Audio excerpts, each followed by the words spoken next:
vimos, vamos a los no conectores, sino vamos a cuantificadores básicos y símbolos que vamos a estar utilizando durante toda la unidad. Ok. ¿Alguien quiere hablar de algo más?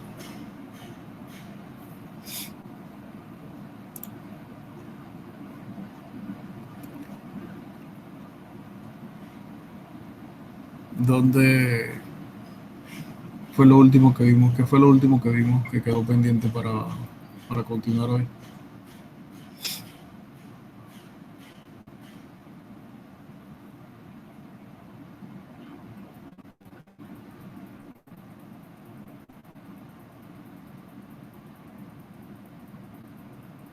¿Qué fue lo que quedó pendiente para continuar hoy? En la clase pasada nos quedamos en lo que fue el conjunto potencia. No se llegó a terminar todo el documento número 1, entonces creo que habría que seguir en ese mismo documento en lugar de, bueno, no sé si sería apropiado, ¿no? Pero no llegamos a terminar todo el documento número 1. Sí, sí, yo lo sé, pero ¿dónde fue que quedamos entonces? Quedaron varios ejercicios por hacer. ¿Lo hicieron? Bueno, en cuanto a esos ejercicios, yo pedí en la clase pasada que se diera un pequeño ejemplo. Sin embargo, usted dijo como que los ejemplos vendrían más adelante y personalmente no he hecho los ejercicios.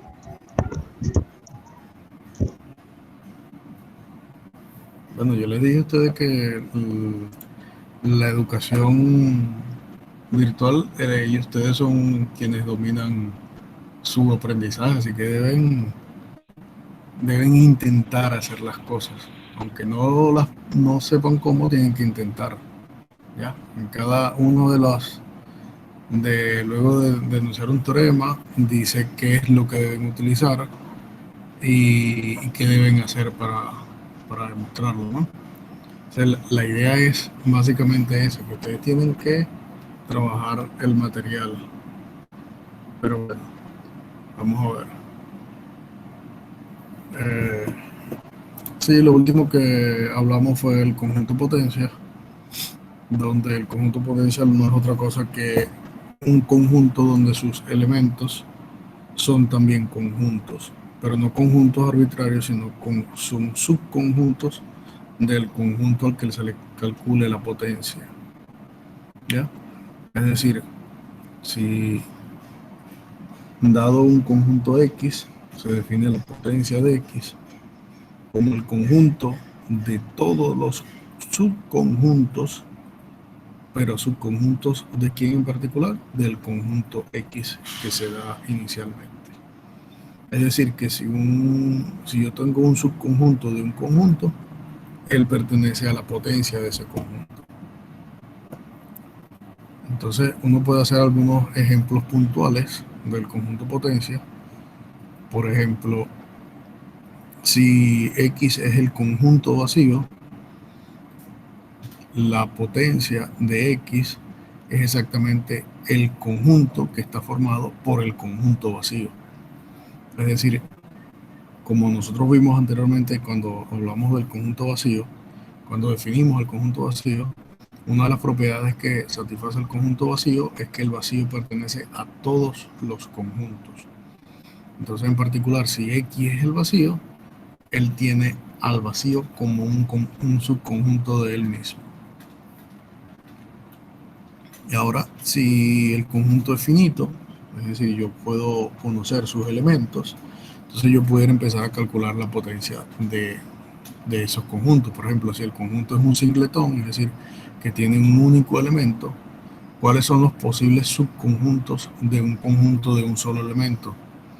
Bueno, son el conjunto que contenga a ese elemento y el conjunto vacío. Es decir, cuando yo empiezo a contar los subconjuntos posibles del conjunto, tengo que contar a todos los posibles subconjuntos y tengo que contar al vacío, aunque, como le dije yo inicialmente, la idea o la noción que nosotros tenemos del vacío es que no tiene elementos, pero él como conjunto cuenta.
Bueno, se cortó el internet.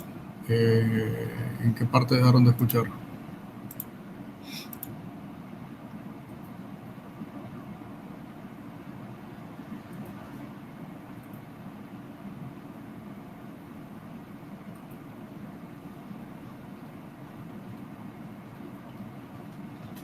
Buenas. Sí, buenas, profe. ¿En qué parte dejaron de escuchar? Donde usted mencionó que la potencia del conjunto vacío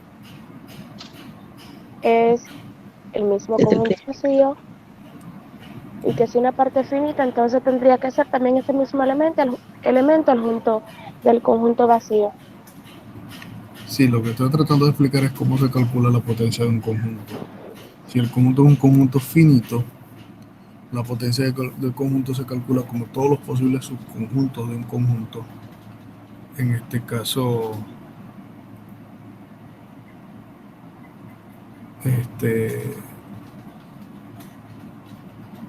si el conjunto tiene un solo elemento, sería el conjunto formado por un solo elemento unido con el conjunto vacío, que aunque no tiene elementos, es un subconjunto siempre de cualquier conjunto, por lo tanto él cuenta como un conjunto. Luego, si tengo dos elementos, la potencia de un conjunto que tiene dos elementos sería todos los posibles subconjuntos de él, es decir, los que tienen cero elementos, que en ese caso sería el vacío, los que tienen un elemento, que en este caso sería el conjunto formado por A, el conjunto formado por B, y los que tienen dos elementos, que sería el mismo conjunto X, es decir, el conjunto formado por A y B. Si lo generalizamos a un conjunto de tres elementos, entonces sería todos los posibles subconjuntos de ese conjunto de tres elementos son los que tienen cero elementos, un elemento, dos elementos y tres elementos. En este caso sería el vacío, que siempre va a estar, porque es el único conjunto que no tiene elementos, el conjunto formado por A, el conjunto formado por B, el conjunto formado por C, el conjunto formado por A y B, A y C, B y C, y el conjunto formado por tres elementos que sería A, B y C. Y así yo pudiera continuar y dependiendo de la cantidad de elementos que tenga, poder calcular las potencias de ese conjunto. Ahora bien, el siguiente teorema lo que nos proporciona son propiedades que se hallan o se deducen a partir de la definición del conjunto potencia. Lo que dice el teorema es que si yo tengo un conjunto universal y ahí ve dos conjuntos, entonces se tiene que el vacío siempre pertenece a la potencia de cualquier conjunto A y el conjunto A siempre pertenece también a la potencia de él mismo. Es decir, que cada vez que yo calcule la potencia de cualquier conjunto, tanto el vacío como el mismo conjunto pertenecen a la potencia de él. La segunda propiedad es que la potencia de cualquier conjunto siempre es distinta al vacío, es decir, tiene por lo menos un subconjunto, y eso lo podemos ver claramente a partir del primer ejemplo, donde dice que si, aunque X sea el conjunto vacío, la potencia de X es un conjunto que contiene un elemento. ¿Qué elemento? El conjunto vacío. Es decir, este conjunto no es igual al vacío. La tercera propiedad, que si A está contenido en B, entonces la potencia de A está contenida en la potencia de B. Y además es un sí solo sí, es decir, es una equivalencia lógica. Es decir, que si yo tengo A subconjunto de B, la potencia de A está contenida en la potencia de B. Y lo que es lo mismo que si la potencia de A está contenida en la potencia de B, entonces A tiene que ser un subconjunto de B. Y la cuarta propiedad se deriva de la igualdad de conjuntos. Si A y B son iguales, eso ocurre si solamente si la potencia de A es igual a la potencia de B. Básicamente lo que tenemos entonces son cuatro propiedades que nos caracterizan al conjunto potencia, y que a partir de la definición del conjunto potencia y de las dos definiciones previas de conjunto, de igualdad de conjunto y la definición de subconjunto, nosotros podemos hacer una demostración de ese teorema utilizando esas técnicas, adicionalmente a las técnicas de equivalencia lógica que vimos en la unidad número 1. Bien, ahora cuando hablamos de conjuntos, nos interesa saber cómo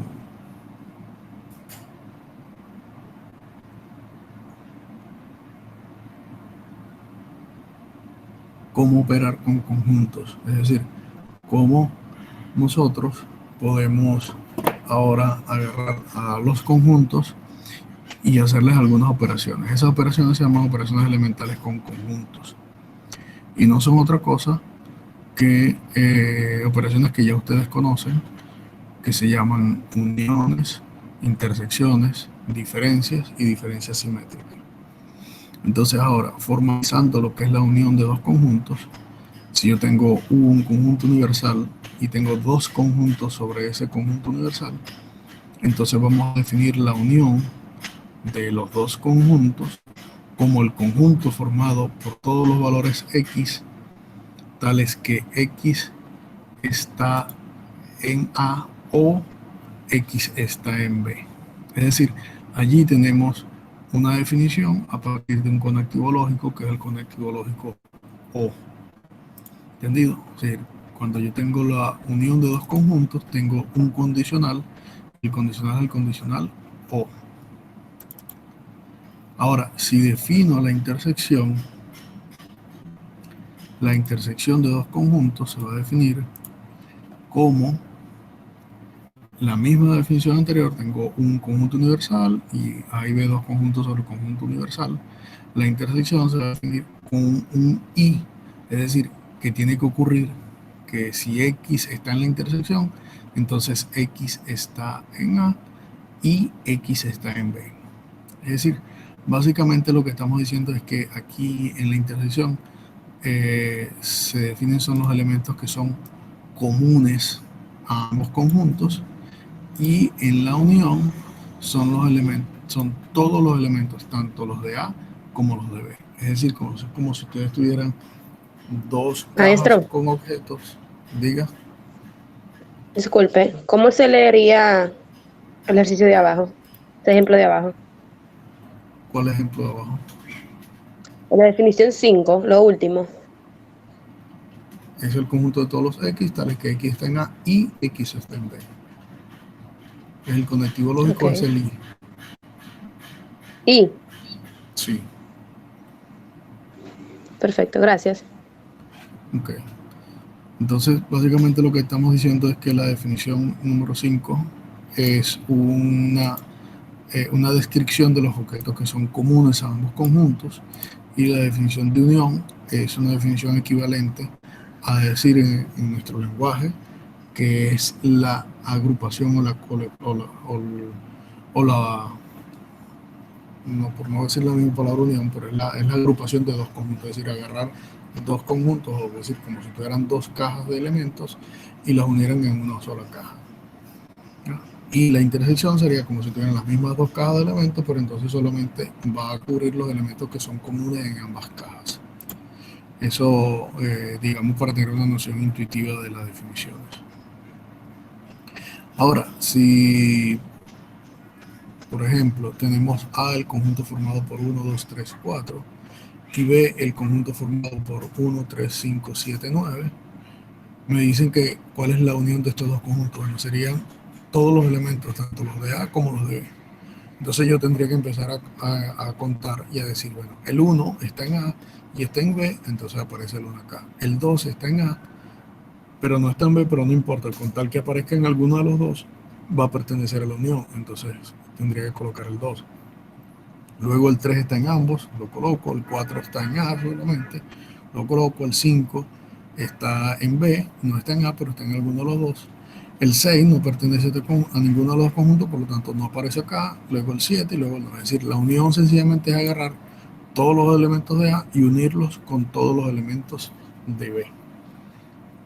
Ahora, si me predieran la intersección de esos dos conjuntos, tendría yo que ver cuáles son los elementos que son comunes a ambos. En este caso, el 1 es un elemento que está en A y que está en B, entonces se pertenece a la intersección.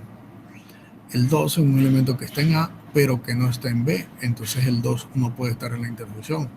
Luego el 3 está en A y el 3 está en B, entonces el 3 pertenece a la intersección. Y luego podemos verificar que el 4, ni el 5, ni el 7, ni el 9 van a pertenecer a la intersección porque son elementos que no son comunes a ambos conjuntos. Entonces, una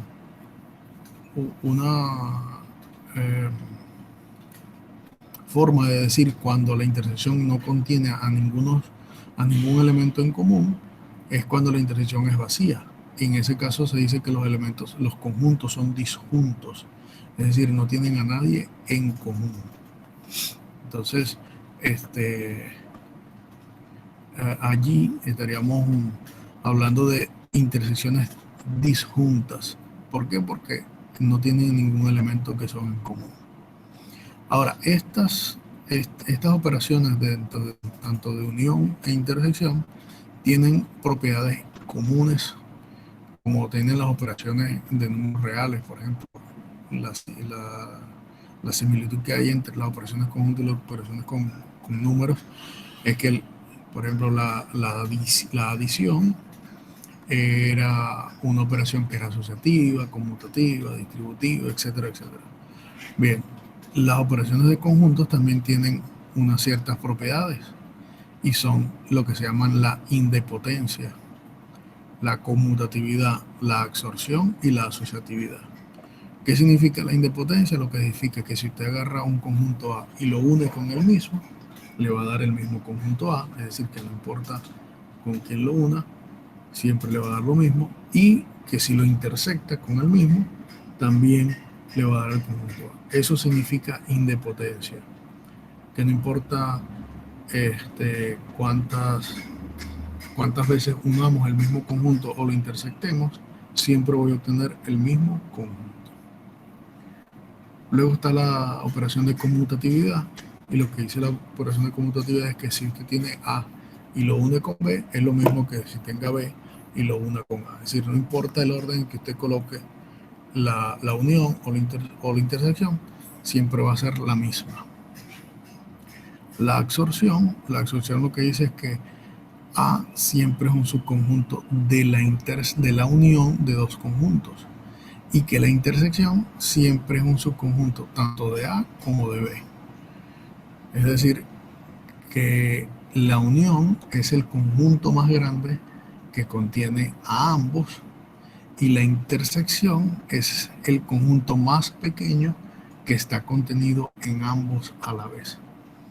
Eso se llama absorción, es decir, la unión absorbe a cualquier conjunto que pertenezca a la unión, y cualquier conjunto que está en la intersección absorbe a la intersección.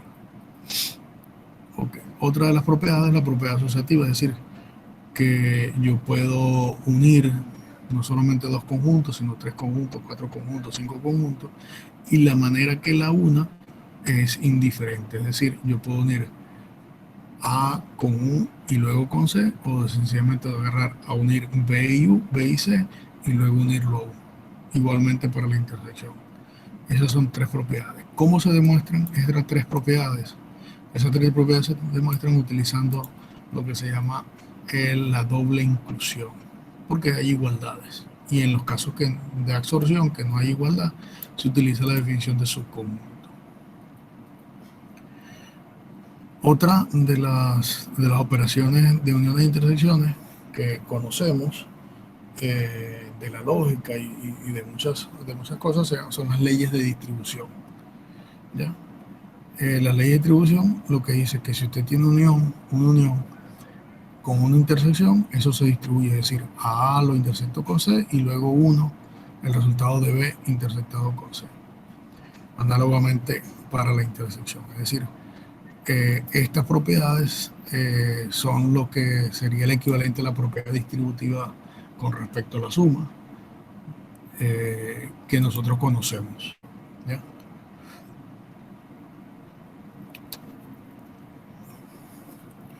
Otro teorema que se llama el teorema de absorción, lo que dice que si usted tiene dos conjuntos A y B y usted agarra a A, lo une con la intersección, eso le va a dar A, o si intersecta A con la unión, a eso le va a dar A. Es decir, que yo puedo, con esto lo que me permite es establecer una relación de escribir a un conjunto A en función de la intersección y la unión con otro conjunto B.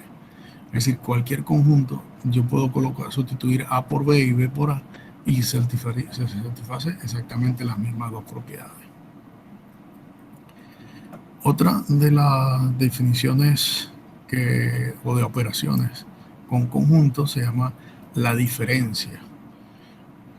Y digamos que la diferencia podríamos pensarla como la diferencia o la sustracción de números reales. ¿Ya?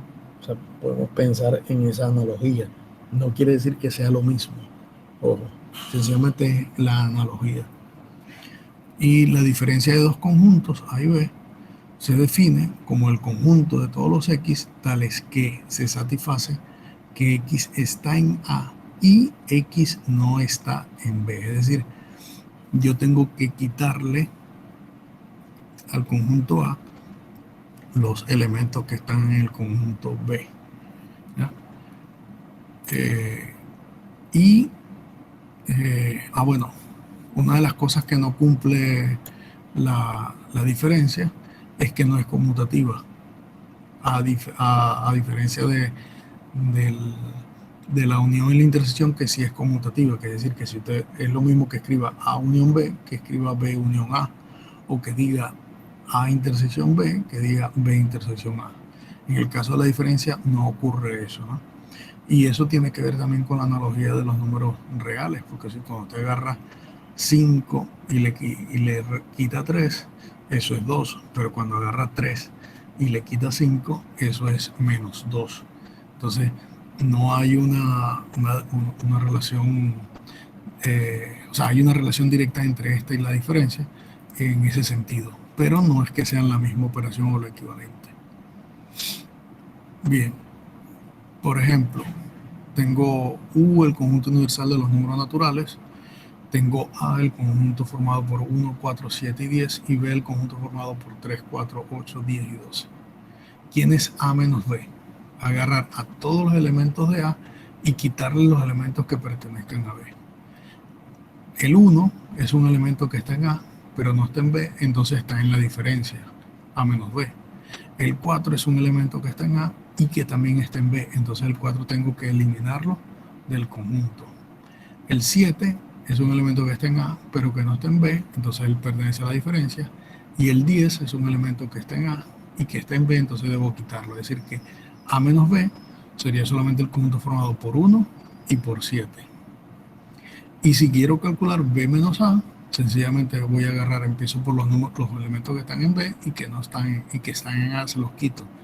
El 3 está en B, pero no está en A, entonces el 3 pertenece a la diferencia. el 4 está en B y está en A, lo quito. El 8 está en B, pero no está en A, entonces el 8 lo agrego. El 10 está en B, pero está en A, entonces lo quito. Y el 12 está en B, pero no está en A, entonces ese lo agrego. Entonces la diferencia es el conjunto formado por 3, 8 y 12. Es decir, son los únicos elementos que están en B y que no están en A. O sea, eso es lo que significa la diferencia. Y por último, otra de las operaciones elementales de conjunto se llama la diferencia simétrica. La diferencia simétrica de los conjuntos, como lo dice su nombre, voy a hacer la diferencia de ambos y luego lo voy a unir. Es decir, la diferencia simétrica se denota con este triangulito que está acá.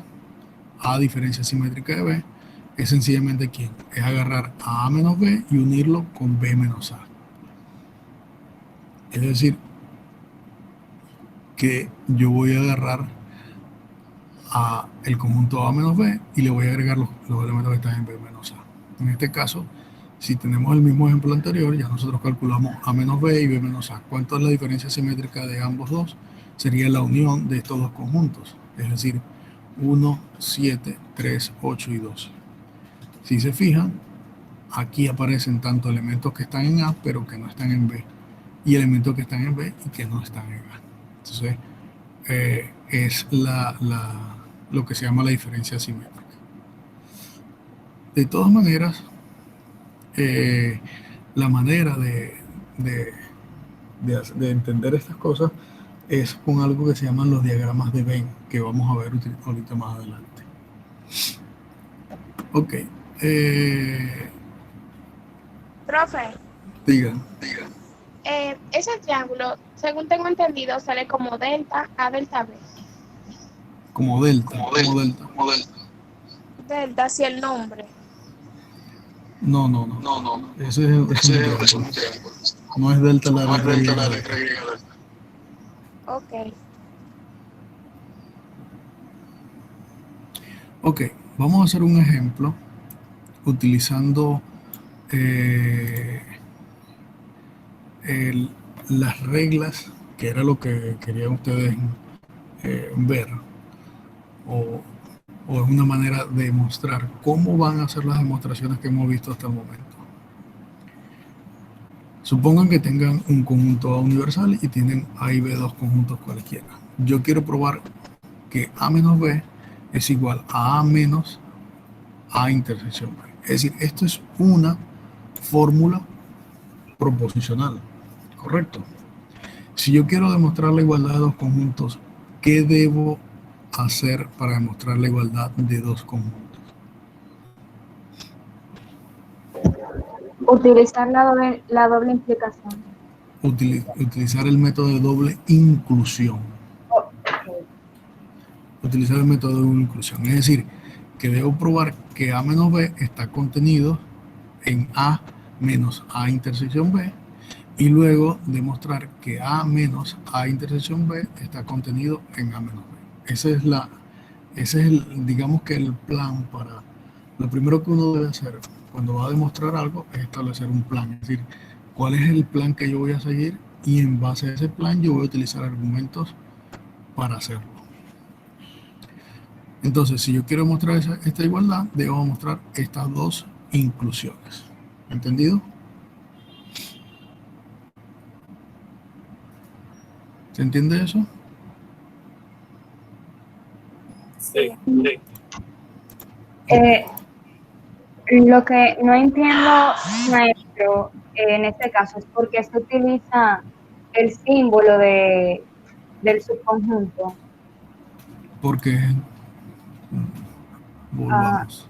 No sé. Okay.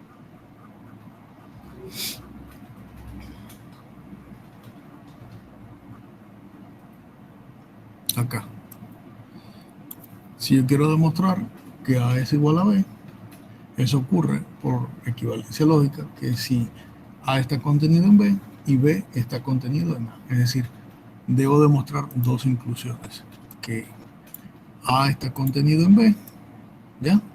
Y que B está contenido en A, si yo quiero demostrar igualdad. Es por eso que se llama el método de doble inclusión, ¿ya? Entonces, yo pudiera pensar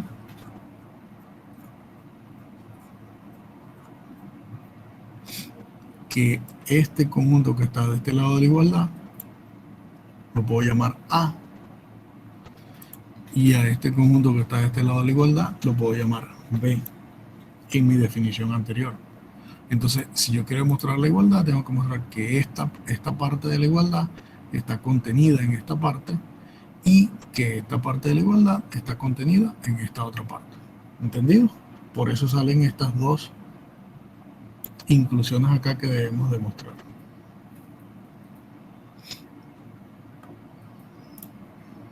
¿Escuchan? Sí, profe. Ok. Bien, para demostrar que A menos B está contenido en A menos A intersección B, ¿qué debo hacer? Vamos a ver si logro aquí algo.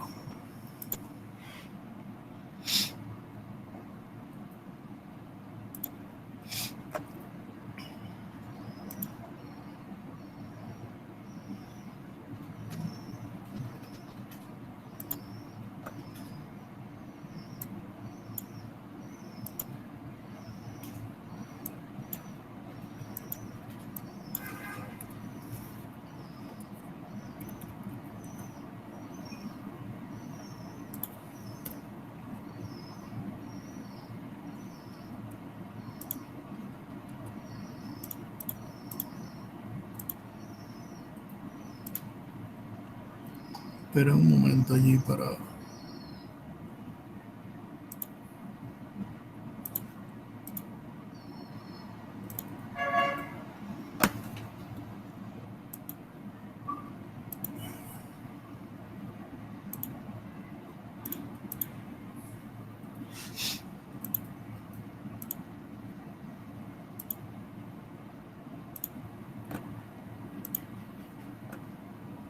Ok, vamos a ver si me ayuda el pulso hoy.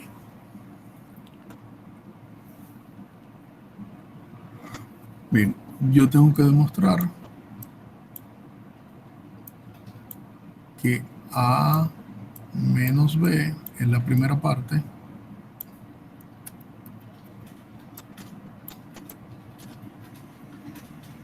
está contenido en A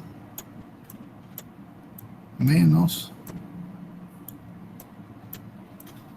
A intersección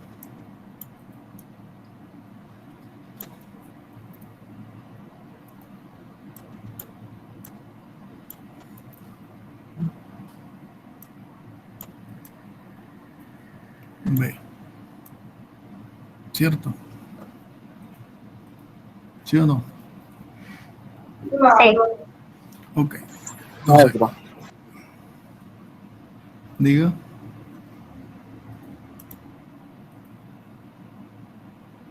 No, yo diría que así fue. Ok. Entonces, para demostrar eso, lo que tengo que si yo tomo un elemento que está acá, termina estando también acá. Es decir, tomo un X que está en A menos B. ¿Qué pasa si X está en A menos B? Por definición de diferencia de conjunto, que entonces allí tenemos que irnos a la definición de diferencia de conjunto, dice que X pertenece a A y X no pertenece a B. ¿Sí o no? Sí. Por definición de conjunto. Pero que eso lo que dice que X está en A. ¿Y qué pasa cuando un elemento está en A y no está en B? Es decir, está en un conjunto y no está en otro. Es decir, que ese elemento no puede pertenecer a la intersección. ¿Por qué no puede pertenecer a la intersección? Porque la Solamente está intersección tiene que Tiene- tener elementos en común. porque la intersección son elementos en común. Si X está en A y está en B, entonces X no pertenece a la intersección. ¿Correcto? Sí. Entonces, por definición de diferencia, que es la misma que vimos acá arriba, ¿ya? Se dan cuenta la definición de diferencia que si X está en A menos B, X está en A y X no está en B. Entonces aquí me dice que dónde está X. Tiene que estar en A menos A intersección B. ¿Ya? Es decir, yo partí con un elemento que estaba en A menos B y concluí que estaba en A menos A intersección B. Es decir, que acabo de demostrar que esta inclusión que está aquí arriba es verdadera, es cierta. ¿Entendido? Entonces, esos son los argumentos que en el material están descritos. Ya lo vamos a mostrar.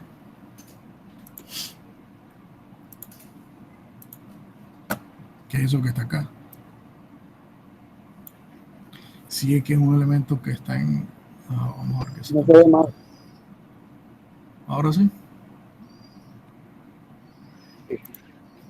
Ok, en la primera parte lo que trato de mostrar que si está en que A menos B está contenido en A menos A intersección B. Tomo un elemento que está en A menos B. Por definición de diferencia, X está en A y X no está en B. Por lo tanto, si X no está en B, X no puede pertenecer a la intersección. ¿Correcto? Entonces, X tiene que pertenecer a A menos A intersección B. Es decir, aquí no hago los detalles, sino que esos detalles son los que ustedes tienen que darse cuenta porque son los argumentos que se están dando. Y puedo concluir que A menos B está contenido en A menos A intersección.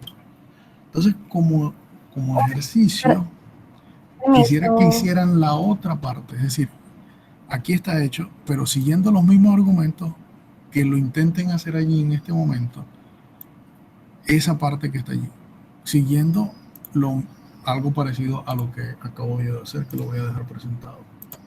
Es decir, tomen su cuaderno, una hoja e intenten hacer, hacer esta misma, seguir esa misma demostración que hicimos ahorita. Pero un momento. Okay. Es decir, quiero que hagan la otra inclusión de que A menos A intersección B está contenido en A menos B. Siguiendo los mismos pasos que acabo yo de hacer. Por favor. Podría dar la página de que me perdí, la página en donde se encuentra. No, lo hagan, háganlo. Háganlo, o sea, lo que van a mostrar es la inclusión que está al contrario. Después yo les muestro La dónde que está dice A diferencia de intersección A y B, está esa. contenido en A menos B, esa Ok, parte. ok. Le voy a dar 10 minutos para que lo haga.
Ok, Scarlett, ya lo hiciste. Si quieres mostrarlo y explicarlo para que los compañeros lo vean, yo voy a dejar de presentar. Yo lo hice en un cuaderno, tendrías que tomarle una foto y pasarlo a la computadora. No, con la foto es suficiente. O Eh, si muestras la foto en la cámara o el papel en la cámara. no sé si se... Déjenme intentarlo un momento. Ok.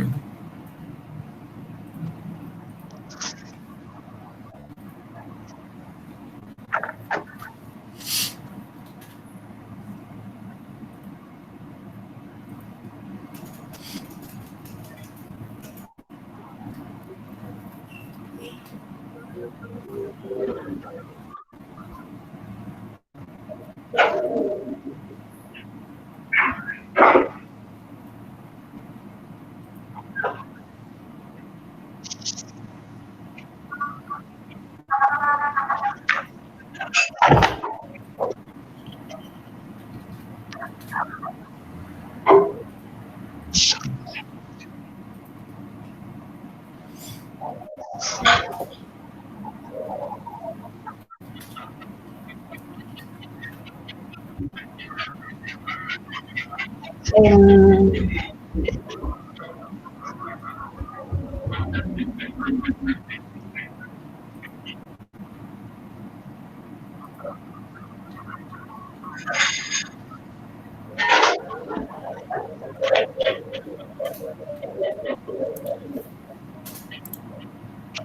en un momento, maestro. Está bien.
¿Estás allí, Scarlett?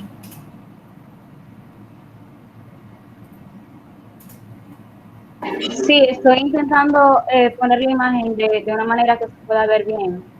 Ya la tengo la computadora. Ok. Pues si usted quiere empiezo a presentar ahora mientras arreglo la imagen, o no sé. Bueno, después la vemos la tuya. Voy a hacer la... Ah, está bien. Ok, fíjense. La segunda parte Ya la es tengo, de... maestro. Ah, ya la tienes. Preséntala entonces, pues. Ok. Eh,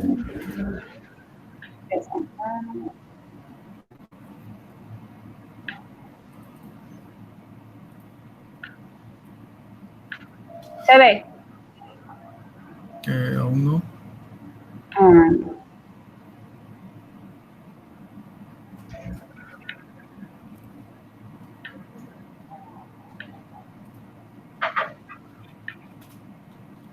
eh, ¿cómo la puedo poner para que presente una hoja de Word? Porque le doy a compartir toda la pantalla y no se ve.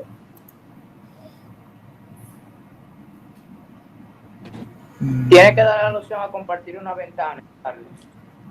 Ok, gracias.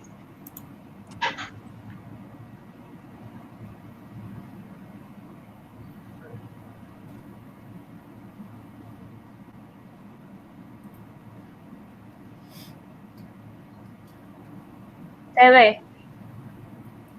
Aún no se ve nada.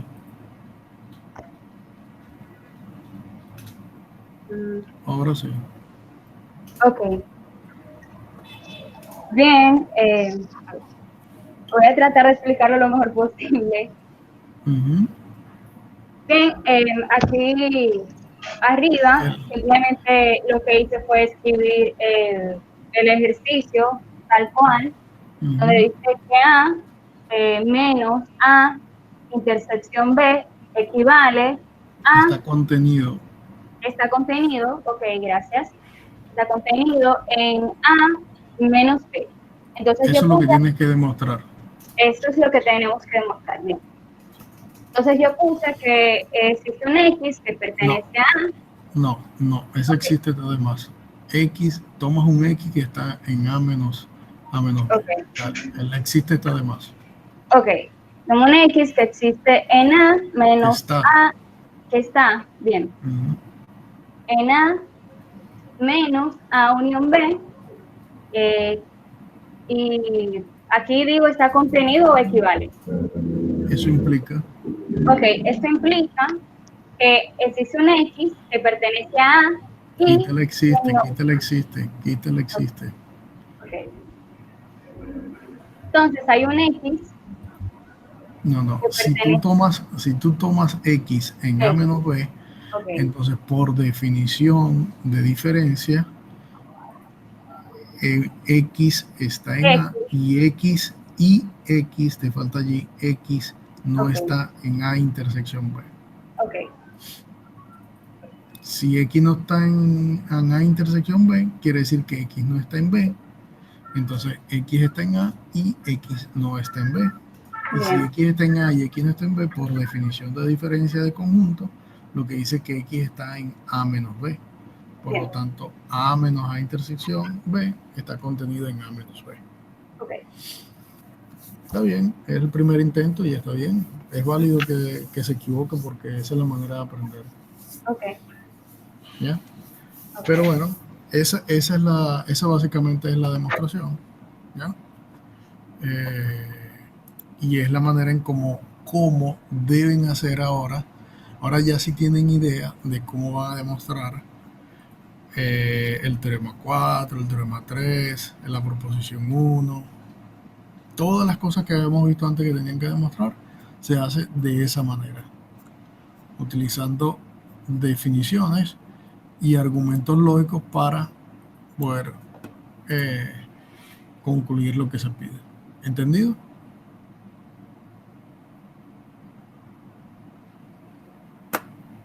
¿Se entiende lo que dije? Sí, maestro, Ok, entonces pero a esas justificaciones se les llama el rigor matemático, es decir, eso que ustedes que acaban de ver es una demostración a través del rigor matemático y es lo que caracteriza a las demostraciones en matemática. ¿Ya? Bien, vamos a dejar por hoy la clase hasta aquí. Quisiera, bueno, nos vemos este viernes, ya está fijada la próxima reunión. Quisiera que para el viernes trabajaran un poco las cosas que están pendientes dentro del material. Es decir, las cosas que yo les dije que, que vamos a hacer demostraciones, ¿no? Para el viernes que trabaje un poco eso, ya te voy a dar la palabra, para ir haciendo algunos ejercicios.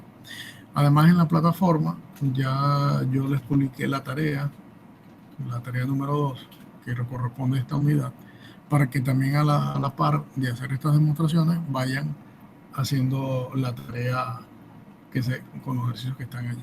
Entonces, bueno, eso era una de las cosas, y bueno, nos vemos el viernes. Permiso. Para eso.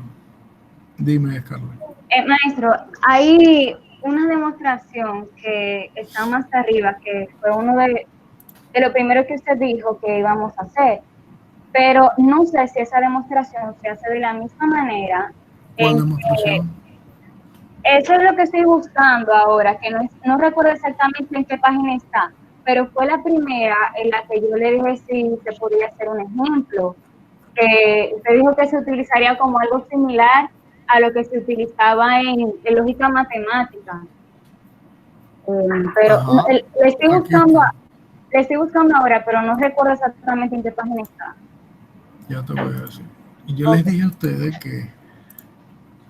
que los que se utilizan son los argumentos, pero no los van a utilizar directamente como se llamaban en lógica matemática, que si el modus ponens, que si son los argumentos que se extienden de allí. O sea, esos argumentos son los que van a utilizar para hacer las demostraciones, ¿ya? Son los razonamientos y argumentos que van a utilizar. Pero ¿cómo pongo esos argumentos sin definirlos? O sea, sin poner que seamos poniendo poner, o sea, ¿de qué manera lo puedo construir?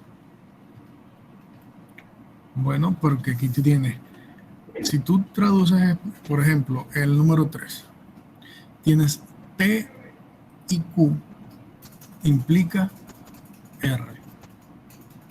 Entonces tú tienes que, o sea, lo que te está diciendo es que a través de estos dos, o sea, te dice aquí, P implica Q, Q implica R. Y como tienes un I, entonces tú tienes que demostrar que P implica R. Es decir, esto que está acá son las fórmulas que tú tenías en la lógica, y ahora la vas a trasladar ahora con un lenguaje matemático. O sea, no es que directamente las vas a utilizar como las viste en lógica, pero es ese razonamiento lo que tienes que utilizar. Es decir, no puedes utilizar una premisa, no puedes utilizar un razonamiento que no se derive de las premisas, ¿ya? O sea, tienen que pensar en el sentido de la lógica como se estudió allá. Por ejemplo, cuando acabamos de hacer la demostración ahorita de que A está contenido en B, se utilizaron los argumentos. No te diste cuenta cuando los utilizaste. Utilizaste la definición, el argumento que si X pertenecía, que si X no estaba en la intersección, entonces era porque X no pertenecía a B. O sea, ahí estás utilizando un argumento, salvo que no lo estás viendo, ¿ya? Cuando lo usas. A eso me refiero. Entonces, para hacer las demostraciones, ¿usted preferiría que lo hiciéramos de la manera en que se realizó en la pizarra y como lo presenté ahora, o con los argumentos escritos? Así es que lo tienes que hacer. Así como con los argumentos escritos o con la implicación. Así como lo acabamos de hacer ahorita. Okay. Como está en el material. O sea, tú te vas y te vas al ejemplo. ¿Cuál es el ejemplo? Al ejemplo 11. Okay. Y esa misma es una demostración similar a esa que está allí, escrito, dando argumentos, y todo eso es lo que ustedes necesitan hacer, ¿ya? Bien. Esta es la guía para hacer la demostración. Bueno, entonces nos estamos viendo, y que pasen un feliz resto del día, y nos vemos el día viernes. Profe, una